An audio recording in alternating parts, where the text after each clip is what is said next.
Една од нашите најпознати поп-пејачки, Елена Ристевска, со мене гостинка во студиото на Репортер. 1000 причини за муабет. Елена, драго ми е што си гостин во студиото на Репортер. Добро дојде. Добро ве најдов. Ја почнав со тоа дека секогаш го привлекуваш вниманието на јавноста и ми се чини уште прв пат кога се појави на музичката сцена со чорапчињата и остана некако запамтена така. И сега, карма ли е тоа или што е толку да се врти вниманието на јавноста кон себе ви последниве случувања за кои што пишуваме? Веројатно е таква карма запишана. Карма не би рекла, можеби тој збор, можда таква ми е судбината, повеќе би нагласила. Но вниманието како внимание е прекрасно да биде насочено кон она што го работиш, кон твојата личност, кон убавите нешта, но кога тоа ќе малку се, како да објаснам, сврти кон некои детали, сегменти, да речам, небитни, некогаш и пречи. Но убаво чувство е да знаеш дека се што ќе направиш е забележано. Една точка да ставиш на социјалните медиуми предизвикува внимание и убаво чувство. И добро, како се носиш со сите тие муабети, да речеме, и добри и лоши? Или си се навикнала ни сите овие години? Македонија навикна на се и се што, не па ја да навикнам на интервјуа и на нештата кои што се случуваат, да речам, во нашата држава. Сакале не ќе мораме да се навикнеме дека секогаш ќе има и луѓе кои ќе испочитуваат работата која што работите, ќе се фокусираат на она за кое што сте дојдени во емисија или она што се трудите да го објавите или да го представите на јавноста, дали е тоа песна, дали е козметика, дали е било каква убава вест што ќе ја споделите или некој учествува на фестивал или некој успех на фестивал. Но има еден момент во кој што убаво е се додека тој момент не се уништи, сквернави, се направи еден дефокус од сето тоа, така што секоја работа има и добри и лоши страни, или нашава работа е малку мач со двеоштрици. Поводот за кој што сме тука секако дека е промоцијата на твојот парфем, односно можам слободно да кажам дека си веројатно единствената пејачка кај нас која што има козметичка линија со свој потпис. И сега значи ли тоа дека заради бизнисот со кој почна да се занимаваш, ја тргна музиката на страна? Многу ми е драго што располагаш со факти кога поставуваш прашање. Фактот дека сум првата пејачка можеби ништо не значи, но дека првата пејачка што извадила парфем или своја козметичка линија во Македонија, сакам да кажам. Можеби ништо не значи за оние кои што ја следат и љубат мојата музика, но за мене многу значи. Ми значи и вашето внимание на овој интервју и погледот кон она што го работев 2 години. Макотрпната работа која што ја вложив и труд и љубов кон козметиката беше со еднаква страст и еднаква љубов како што вложувам внимание и време во музиката. Со тоа што не значи дека јас се откажувам од музиката, напротив, едно без друго работите не одат. Па заради тоа што се нагласува фактот, пејачка која што има своја козметичка линија, јас треба да продолжам да пеам. Музиката 20 години работам скоро. Таму во музиката сите работи што сакав да ги остварам, ги остварив. Доаѓа време за една поинаква ера во мојот живот, во мојата кариера. А тоа е ера козметика, нели?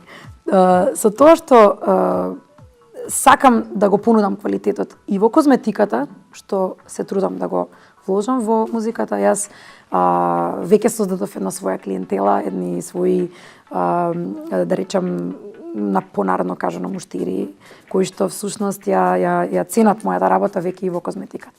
Им се допаѓа парфемот, им се допаѓа мојата работа, трудот го забележуваат. Пред да позборуваме за тоа како дојде до идејата за да имаш твоја козметичка линија, колку сметаше дека влегуваш во ризик затоа што не е едноставно да почнеш сопствен бизнис, а претходно си работел нешто сосема друго? Велат доколку не правиш ризици во животот, за тебе животот завршил. Такво нешто прочитав скоро, што е вистина. Ризикот е дел од секоја професија. И кога влегував во музиката, правев ризици, природно и нормално е тоа. Но паметните инвеститори или бизнисмени, би рекла, секогаш го мерат ризикот. Кога ќе го измерите колкав е ризикот, што губите, а што добивате, всушност сте спремни за да го направите тој потфат. Јас всушност освен време и пари констатирав дека немам што друго да изгубам. Сега, парите ќе се заработат повторно, доколку се изгубат, но времето може да се изгуби, дефинитивно. тука има една интересна работа. Времето може да значи и искуство. Се исплатиш Така што ли сум ти? побогата за едно искуство, доколку, ајде да кажам, приказната не успее во таа насока која што, да речеме, сум ја замислила.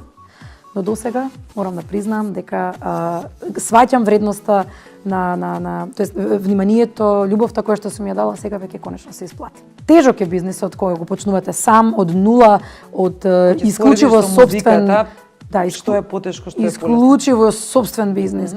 Потешко е дефинитивно да бидеш бизнисмен, особено во ваква една, да речам, како што е козметиката, нели приказна, потешко од музиката. И кога некој ќе ми каже дека музичкиот бизнис, шоу бизнисот е тежок, кој при тоа ако сте талентирани е задоволство, јас искрено ќе му го контрирам тоа. И ќе кажам, не сте виделе што е тешко да почнете бизнис за некоја работа која што всушност и не ја ни познавате доволно. Значи, навлегов со информации за козметиката нула.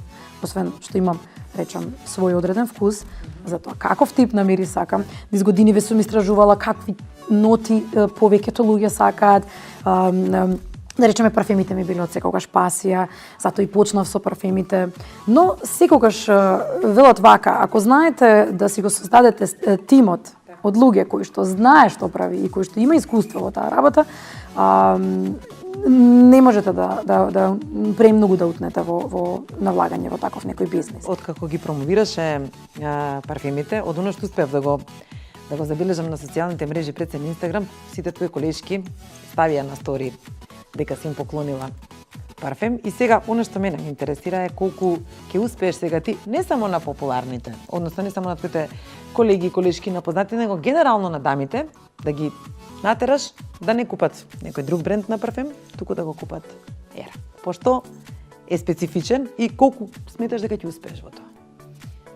Како што впрочем кажав, разликата нема голема разлика, затоа и е поставена малку повисока цена заради тоа што навистина нудиме квалитет. Тоа е број 1. Интересното е што кога гледате еден производ, а не го познавате брендот, првично нешто што треба да ве привлече е дизајнот.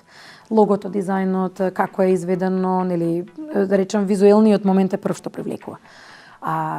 Потоа, самиот вкус кој што го имате, дали ви се допаѓа или не ви се допаѓа еден парфем или производ во глобала. Она што може да го задржи еден клиент да повторно го нарача и купи тој парфем е квалитетот. Значи, треба да се разграничат тие нешта. Ти со визуелноста или со моето име, јас ќе привлечам внимание, секако. Елена има парфем, да видиме што направила, каков парфем има. Мене ми е многу драго што луѓето без да го пробаат, нарачуваат на интернет и без да пробаат. Само по интернет може да се на интернет. Сега за сега да, но имаме и неколку салони за убавина, малку поинаква стратегија развиваме. Не сакаме да го има секогаш и секаде да биде достапен, не сакаме парфемерии. Мислам сега за сега не е таква, да речам, политиката на фирмата.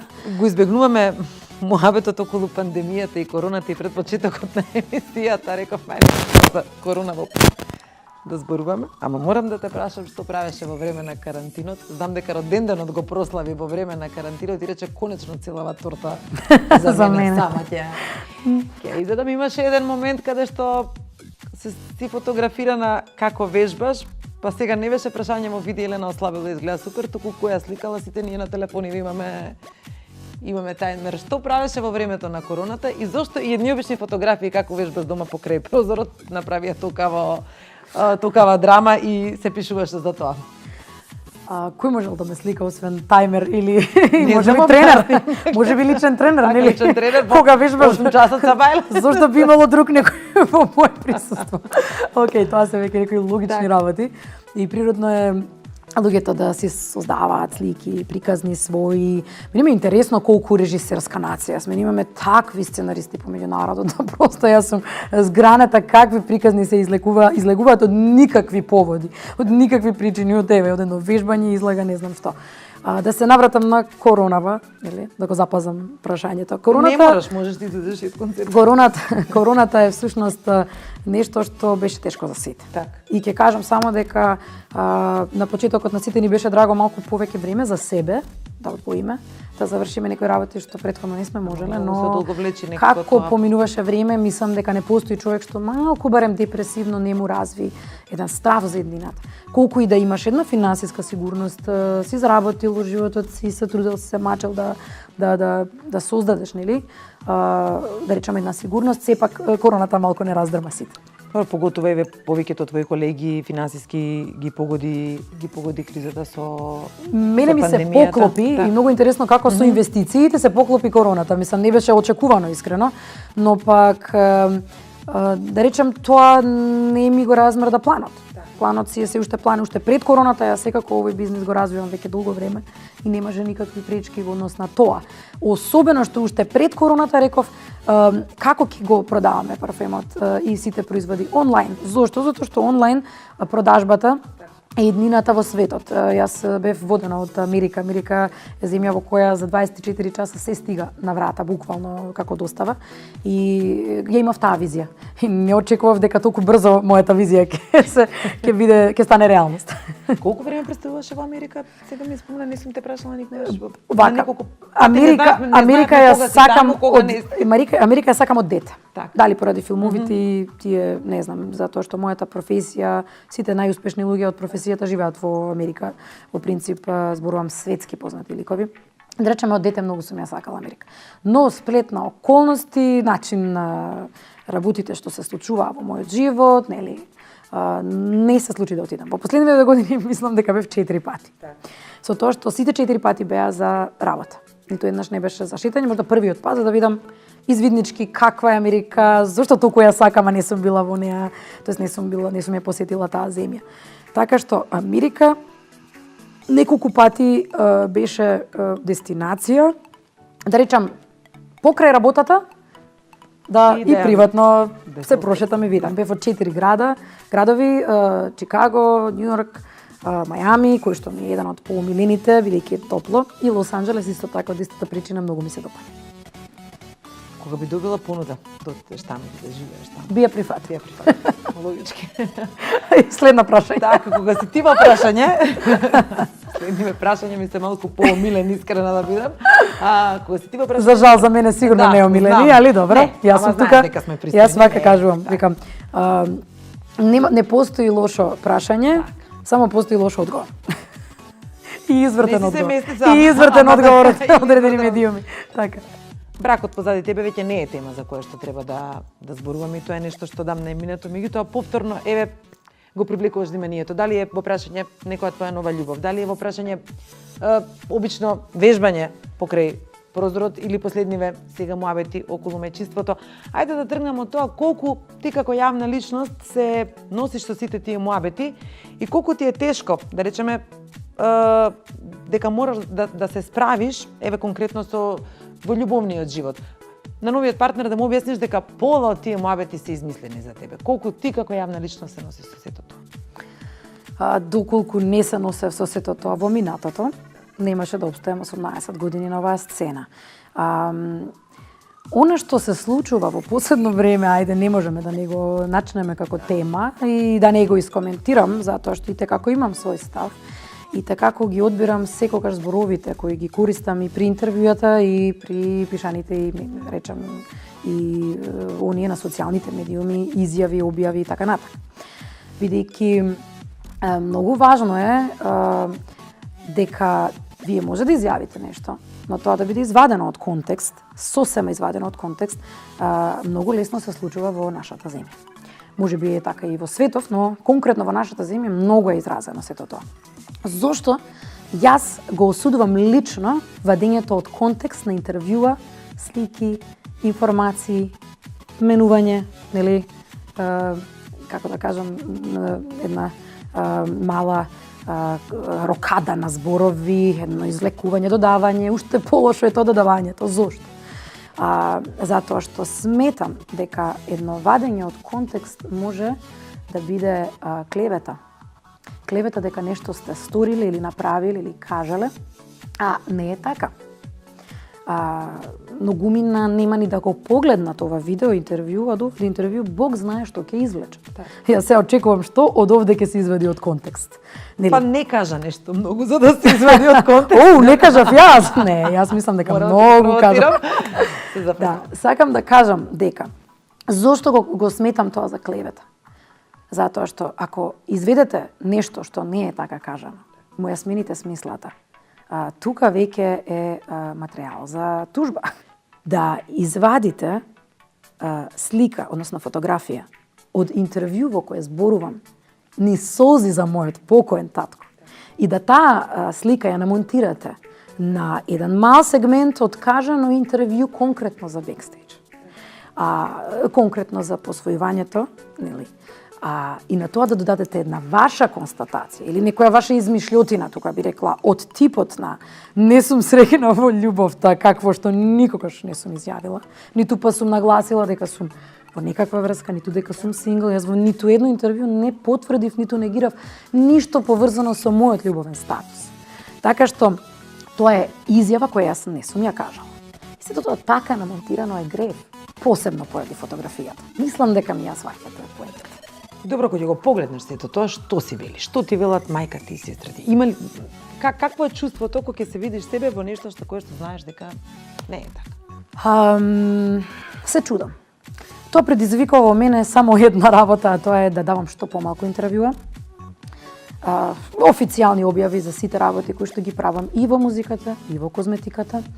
Тоа ствара едно чувство на каде живеам, зошто се да биде исквернавено, зошто се да биде извртено, зошто таа приказна. Секогаш има едно прашање, зошто? Зошто да одреден успех на некој фестивал некому да му се уништи како чувство? Зошто убавите нешта да се дефокусираат тотално со други вести? Зошто се тоа? Секогаш има едно прашање. Зошто се тоа? Не е лесна ниту една работа, ниту една професија. И сега замислете се, давате себе си максимално и едва чекате тоа да го објавите, да го дознае цел свет, цела една нација, затоа што тоа сепак не го правам за самата себе. Да го правам тоа самата за себе, ќе застанам пред огледало и ќе си пеам. Ќе си го направам парфемот и ќе си го користам само јас, нели? Ова сепак го правам за луѓето, јас сакам стварно нешто да оставам. И никогаш никој не ми ја свати мисијата.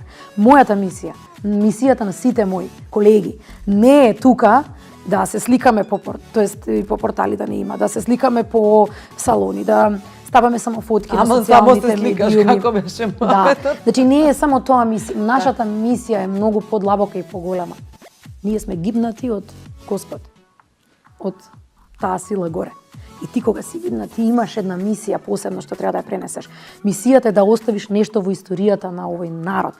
Ако јас за овие 18 години не оставив барем една песна за да нешто значам во историјата на музиката по Македонија, тогаш не знам која е мојата мисија. И за жал секогаш ова цената на популарност, ова све што го... Ете така. Многу интересна работа. Јас знам дека сега ќе не сум малку подолга од вообичаено, но она што сакам да го нагласаме. Луѓе се поистоветуваат со нас. Се поистоветуваат и со тебе, и со сите јавни личности се поистоветуваат и со мене. Значи се трудам целиот свој живот да живеам по едни, да речам, норми, по едни стандарди кои што ќе остават добар пример на следните генерации. Ние не сме свесни колку ние вистински влијаеме.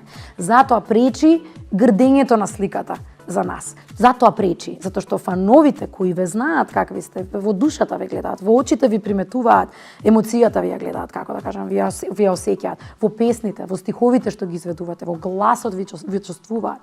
Значи, кога вашите фанови ќе им се смачи и ќе почнат да ви пишуваат, добро Елена, зошто ова вака, и знаат какви сте по природа, всушност значи дека се претерува. Има еве тука еден момент ми наметна едно прашање, велиш фановите, имаше се појави во емисијата Дајте музика, каде што беше извидник со еден куп деца околу тебе и сега токму тоа викаш луѓето се поистоветуваат со нас.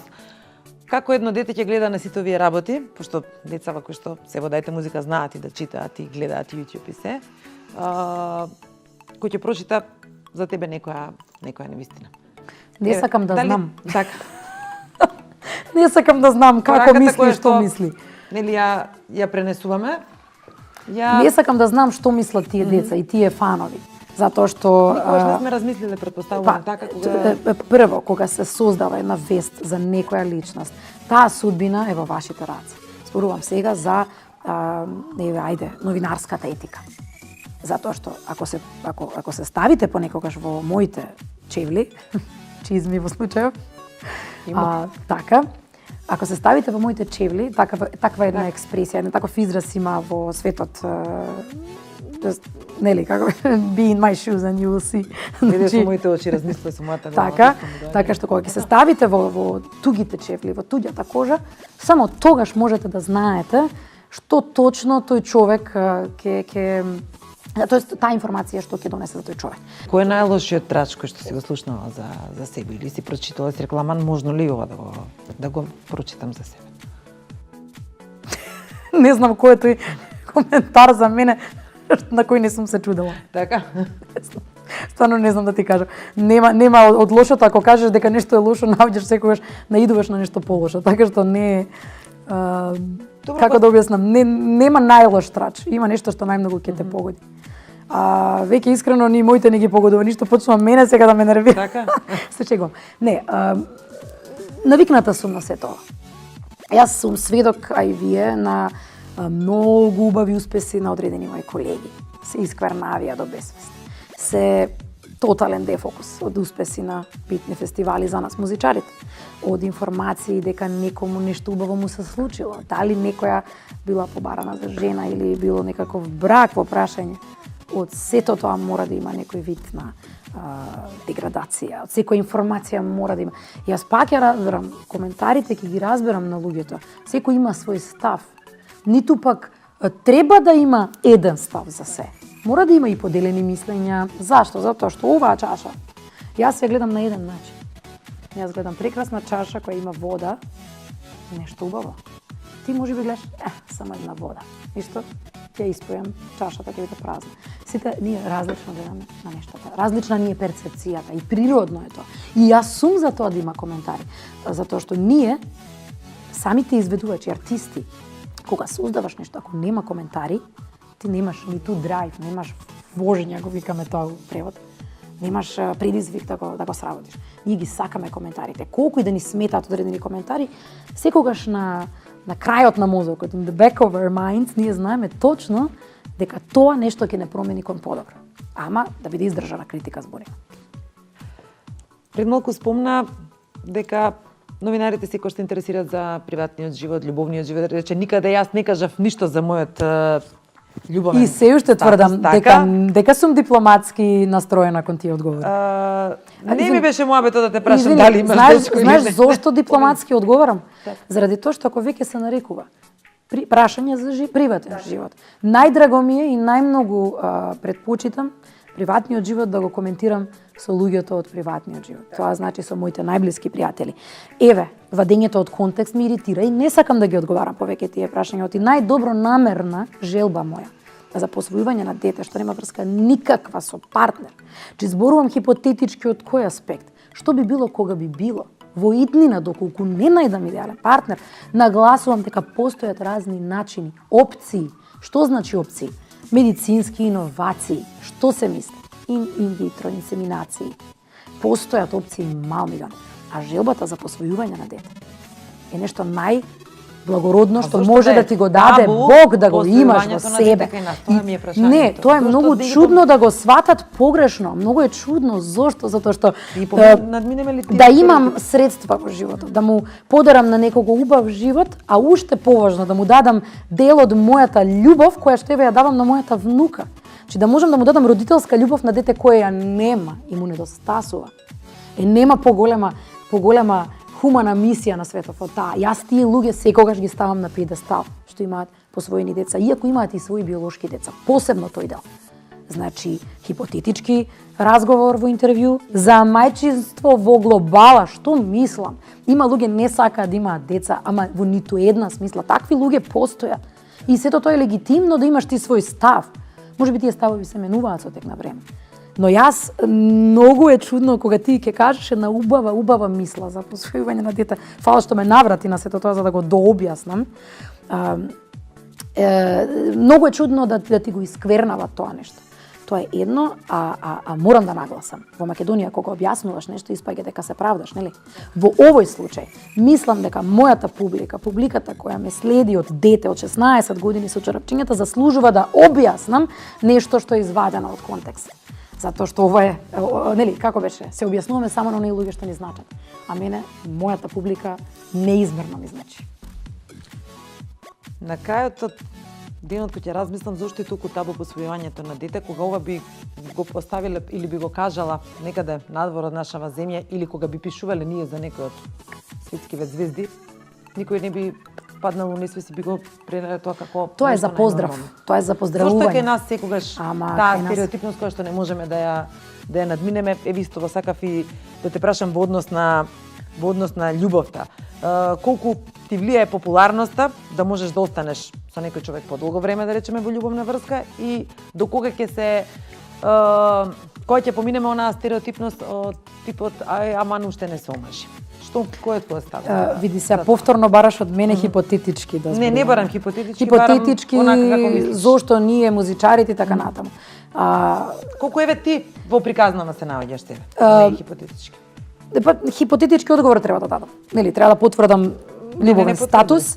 Нема да го потврдам љубовниот статус, ќе го оставам мистерија бидејќи тоа е приватен живот, така?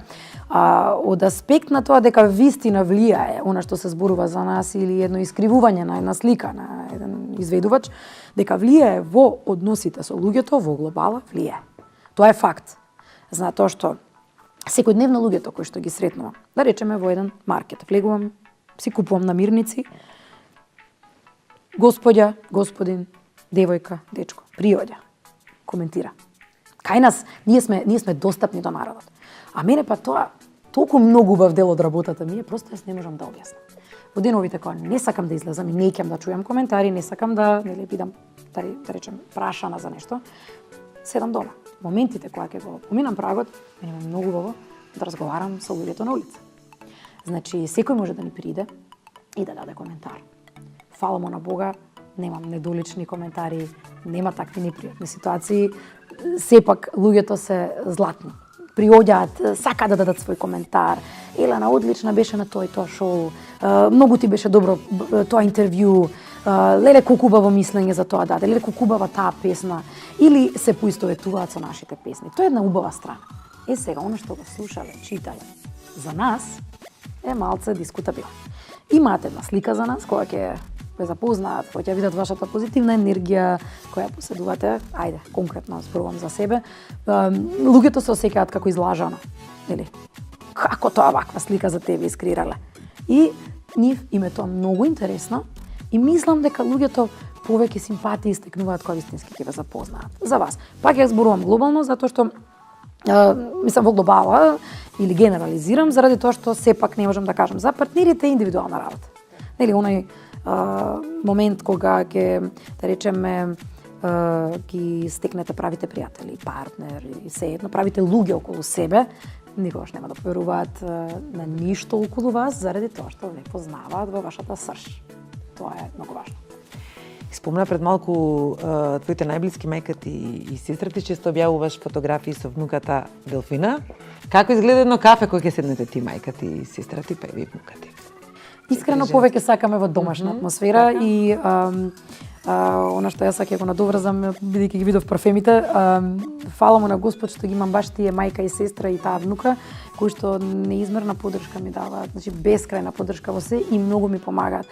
Значи да, јас сама го чекорам овој пат со оваа работа, но многу важна работа е поддршката од фамилијата, особено моралната поддршка да се тука со вас секогаш, ни секој премрежје. Она што не го нагласив, јавно ќе се заблагодарам на сестра ми бидејќи таа ги направи дизајните и логото и секојдневно ја водиме заеднички битката, она за естетски оддел, јас за тој логистички оддел. Да, така што тоа сакам само да го надоврзам и како да објаснам, има ли нешто побаво од фамилија? Ја мислам дека нема. Пак се сведува на крајот на криштата, кога ќе си дојдете дома од интервју, кога ќе си дојдете дома од концерт, кога ќе го завршите убавиот работен ден во однос на козметиката, се сведува на тоа кога ќе си ја видите фамилијата, сите проблеми ги заборавате. Сосема за крај, да те вратам одамна, многу позади тебе М2 продукција кога всушност се појави на музичката сцена, а мај некако почнавме со музиката, па и да завршиме со музиката, што е каков е твојот став сега за музичката сцена овде кај нас во Македонија и што планираш во однос на музиката? Следно, да. Во однос на музиката, конечно добив и јас желба да се посветам малку повеќе и на тоа поле. Преголема беше оваа пауза. И веќе работам на случајот да ги одберам правите текстови, па да направиме неколку песни и да одбереме нели која ќе биде следна. Многу ми напрашуваат и за оваа песна на рекламата The Reason. Таа е на англиски завршено, немаме македонска верзија или барем некаква XU варијанта. Со тоа што можеби ќе се посветам во следниот период на тоа, но ќе видиме. Во однос на македонската музичка сцена, јас вакви моменти на сцената не паметам. Доволку многу една неактивност, и таа мала активност што има да се, како да кажам, занемари, да не биде битна. Ќе направи некој спот, ќе направи некој песна, ко да не направил, ко да е незабележано. Па затоа што сепак мислам дека медиумите и целата трансформација на медиумите во социјални медиуми го направи тој проблем. Но јас некако искрено се надевам дека нештата ќе се сменат. И би сакала во иднина некако да придонесам во промена некаква. Дај Боже, еве 20 години сум на сценава, зошто да не успеам да придонесам некакви нови млади имиња да се појават. Јас и реално да кажам без никаква надокнада помагам колку можам на новите музички имиња и таленти кои што ќе се обратат до мене за да им направам текст секогаш кога имам време. Нормално не можеме на сите да помогнеме, но се трудам да помагам. Се трудам кога јас не сум музичка активна, барем да бидам во поглед на текстовите, нели текстови. Мислам зборувам пишувањето на текстови. Така што мислам дека ќе дојдат поубави времиња. Ќе нема да ги споредувам. Не е за публика, туку повеќе за YouTube, барем јас такво чувство имам, не знам.